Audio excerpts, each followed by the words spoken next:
Imagine you and your partner are out on a date celebrating your first anniversary together. As a gift, your partner offers you a bouquet of flowers. But it is not just any random pick, it is a message that has been chosen deliberately. The red rose stands for affection and respect. The pink tulip symbolizes admiration, and the daisy representing a new beginning. Hmm. But what if I say a yellow carnation shows up? Yellow? A color of friendship. Hi, my name is Adiba Aisha Binti Shahrudin from LGELC 5903. As a flower enthusiast, I am here to share my knowledge with you about the overlooked art of language of flowers.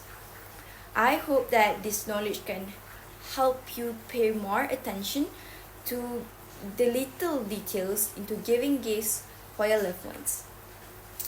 Today's speech will be divided into two parts, which are the history of florography and the symbolic meanings of flowers.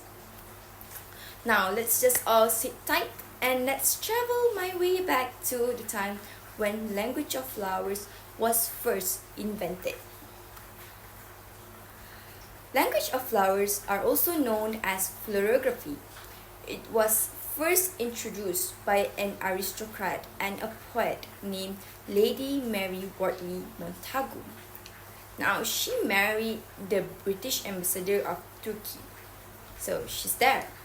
Well, there, now according to an article I read by Morning Age Eclipse that was published in 2024, well, there she learns about the Turkish customs of salam, which is involve sending items that rhyme with the message they intend to pass on.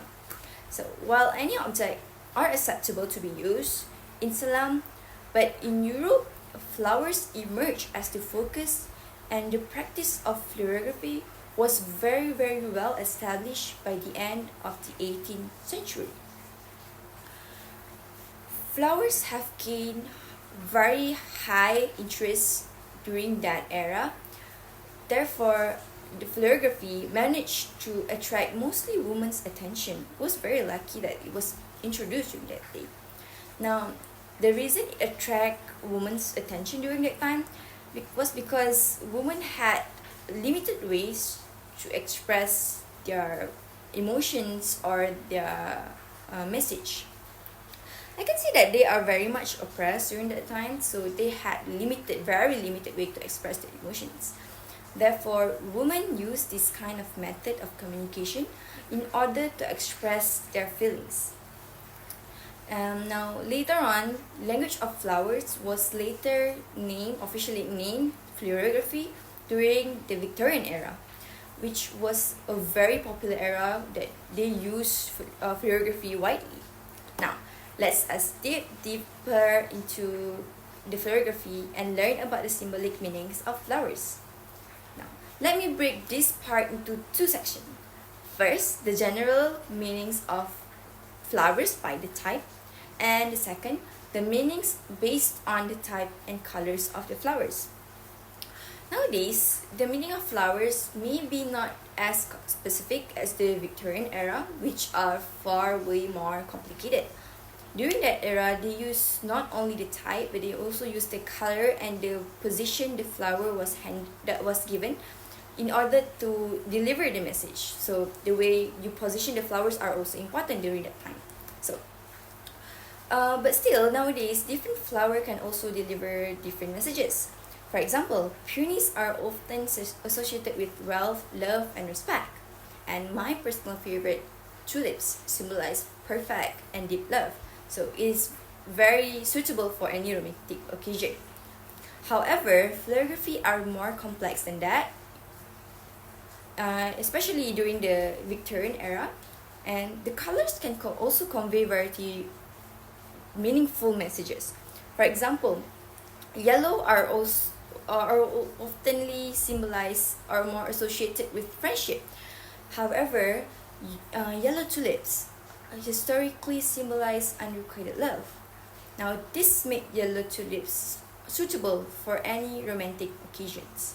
Now, that are the example of the symbolic meanings of flowers.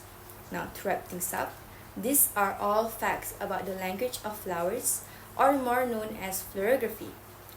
Today, I have told you about the origin of florography and the symbolic meaning of flowers. I hope that my speech today are informationally beneficial for you, and I really hope you enjoyed my speech today. Now, my message to all the gents out there: make sure you give your flowers to the best flower to give them, to give your significant other. And to all the ladies, let's not wait for someone to offer us flowers, shall we? And let's take some time and embrace ourselves with the beauty of flowers. Now, thank you very much for listening. That's all from me. Bye-bye.